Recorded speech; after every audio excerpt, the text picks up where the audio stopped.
PIA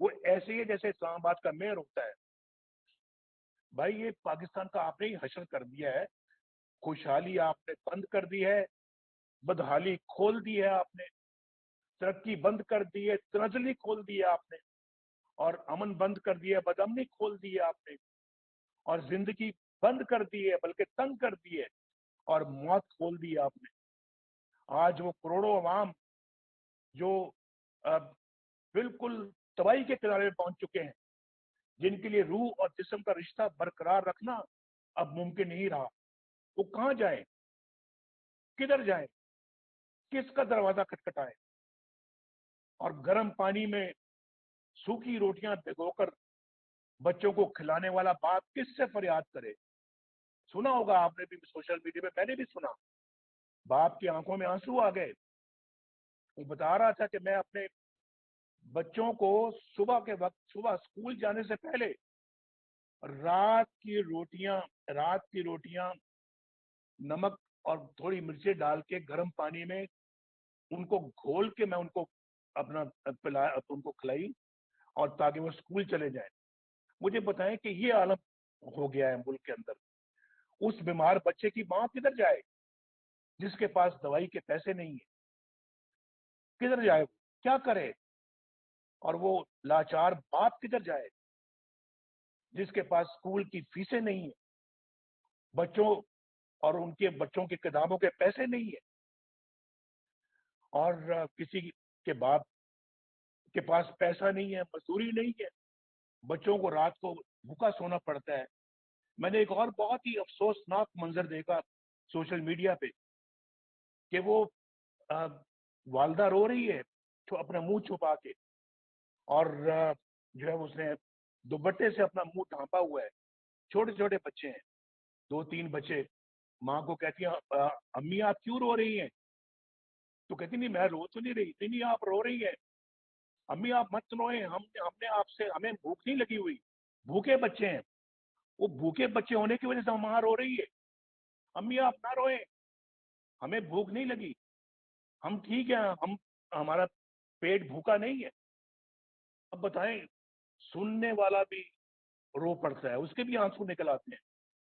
یہ عالم ہو چکا ہے پاکستان میں.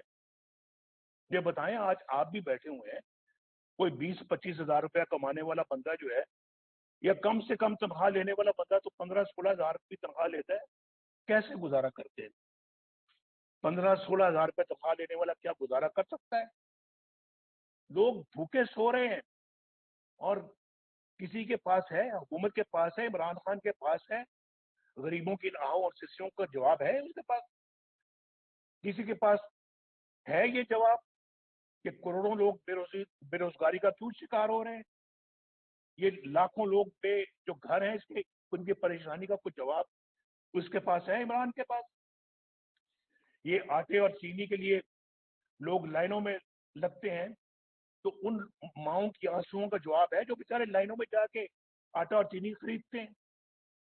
مجھے آپ بتائیں کہ یہ کس کے پاس اس کا جواب ہے کہ جو آپ کا بجلی کا بل قہر بن کے آپ پہ گرتا ہے, تو کسی کے پاس ہے جواب اس کا؟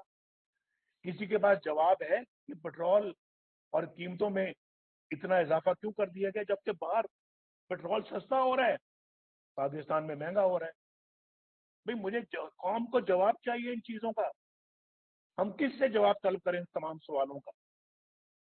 کیا یہ قوم ان پریشانیوں سے جو گزر رہی ہے, کسی کو پتہ ہے, عمران کو پتہ ہے کہ کیسے زندگی گزار رہے ہیں وہ لوگ؟ اور ان لوگوں نے تو آپ کے بچوں کی خوشیاں اور ان کے ہونٹوں سے مسکراہٹیں تک چھین لی. آپ کے جو آپ کو آج جہاں آپ یہاں سب آئے ہوئے ہیں, یہ سوال آپ کے ہر ایک کے ذہنوں پہ ہونا چاہیے, ہر ایک کے ذہن میں, ہر ایک کے دماغ میں یہ سوال ہونا چاہیے کہ ملک کدھر جا رہا ہے. آج پورے پاکستان کے عوام یہ سوال پوچھ رہے ہیں. تو یہ وہ پاکستان ہے جس کے لیے ابھی جو خواجہ صاحب کے والد گرامی نے تو پاکستان بننے کے بعد اپنی جان قربان کی, لیکن جس کے لیے ہمارے بڑوں نے قربانیاں کی, کیا یہ وہ پاکستان ہے جس کے لیے ہمارے بڑوں نے جب اپنے گھر بار چھوڑے تو خاندان